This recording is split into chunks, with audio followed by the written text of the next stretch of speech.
aujourd'hui, si on veut limiter le réchauffement climatique, il y a certaines choses qu'on va devoir arrêter de faire ou moins faire. Enfin, typiquement, bon, je suis pas sûr que tu prennes ton jet privé tous les matins. C'est rare. Mais prendre un jet privé, bon, moi j'ai arrêté perso. Mais prendre un jet privé, il va falloir réduire. Et donc ça atteint la liberté, en tout cas de certaines personnes. Peut-être potentiellement réduire la viande, etc. Bon, ça touche à ta liberté, typiquement. Donc ça, je sais que c'est une récupération rhétorique de certaines personnes, pour ne pas les citer, Asselineau et Florian Philippot. Donc c'est du alt-right, il y a ça. Et donc c'est un positionnement qui existe beaucoup dans des pays comme les États-Unis et l'Australie, pardon.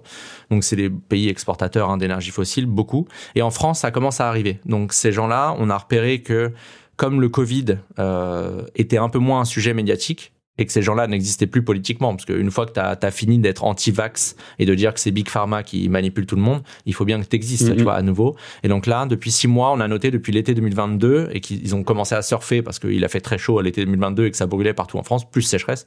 Ils se sont dit, bon, il y a une faille, on va se positionner, on va dire qu'on est climato-sceptique.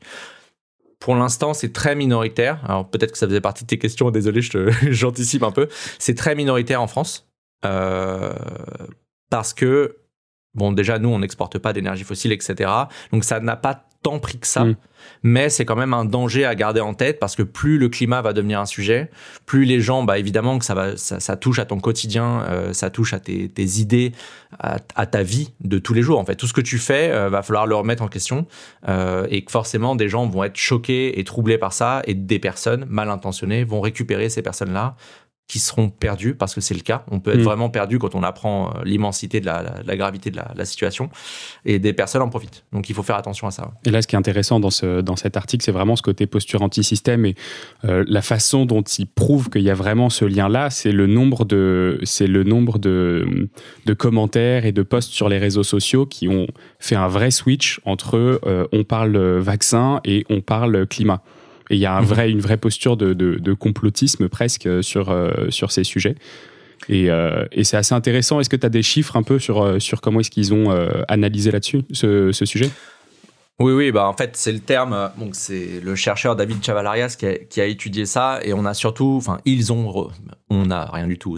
Ils ont repéré qu'il y avait, en gros, entre 1000 et 2000 comptes qui étaient très virulents et qui menaient la danse, en gros. C'est eux qui lancent les sujets, et ils font de l'astroturfing. Donc, ils font monter un sujet, ils vont dire une phrase, monter un thème sur le GIEC, typiquement. Ils vont mettre sur Twitter #GIEC. Ils vont spammer le message, 15 messages d'affilée.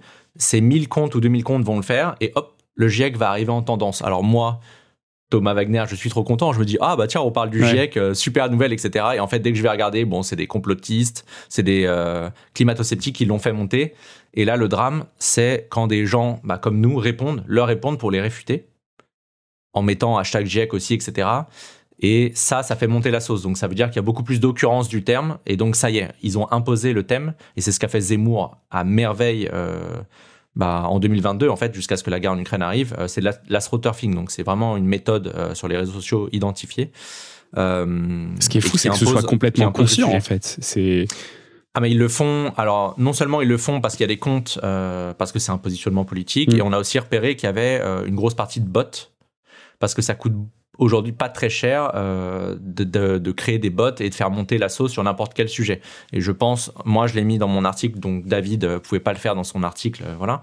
Mais moi dans mon article, je sais que c'est un des dangers, et quand le climat va être un sujet, ça va arriver de plus en plus. C'est évident, ça coûte pas très cher de désinformer, et une entreprise comme Total qui fait 20 milliards de profits, bon, tu sais que tu peux mettre quelques millions pour désinformer et semer le doute.